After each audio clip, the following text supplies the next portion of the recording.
আমাদের আরেক প্রতিনিধি সুপ্রকাশ চক্রবর্তী রয়েছেন নেতাজি ইন্ডোর স্টেডিয়ামে। সেখানে কলকাতা উত্তর লোকসভা আসনের গণনা চলছে। তার কাছ থেকে জেনে নেব গণনার গতি প্রকৃতি।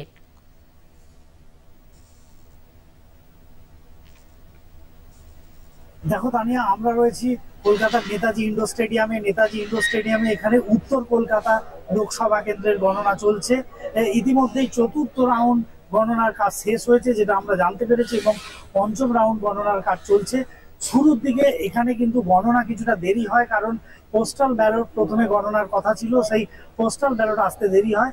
সেই সময় ইভিএম গণনার কাজ শুরু হয়ে যায় এবং সেই গণনা খুব ফুলদমে চলছে। এবং তোমরা জানো যে গণনা কেন্দ্রকে কিন্তু কড়া নিরাপত্তা বলয়ের মধ্যে রাখা হয়েছে। ত্রিস্তরীয় নিরাপত্তা ব্যবস্থা তৈরি হয়েছে এই নেতাজি ইন্ডোর স্টেডিয়ামকে ঘিরে। এবং শুরুর দিকে কিছুটা অভিযোগ ছিল যে এজেন্টদের ঢুকতে দেওয়া হচ্ছিল না, ঢুকতে অসুবিধা হচ্ছিল, যদিও পরে সেই সমস্যা মিটে যায়।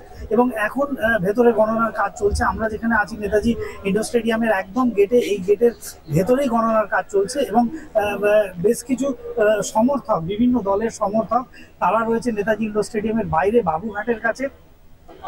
তো গণনার গতি প্রকৃতি যেভাবে যাচ্ছে, তাতে মনে করা হচ্ছে যে খুব তাড়াতাড়ি কিন্তু গণনার কাজ এগিয়ে যাচ্ছে। এবং তোমরা জানো যে উত্তর কলকাতায় সুদীপ বন্দ্যোপাধ্যায়, তৃণমূল কংগ্রেসের যিনি 5 বারের সাংসদ, তিনি তৃণমূল কংগ্রেসের হয়ে লড়ছেন। এর পাশাপাশি বিজেপির রয়েছে তাপস রায়, তিনি সম্প্রতি তৃণমূল কংগ্রেস থেকে বিজেপিতে এসেছেন।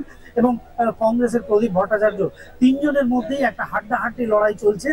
আমরা তাই প্রতিনিয়ত আপনাদের সেই লড়াইয়ের খবর, সেই ভোট গণনার খবর দেবো। এখন দেখা যাক যে কোন দল কতটা এগিয়ে যেতে পারে।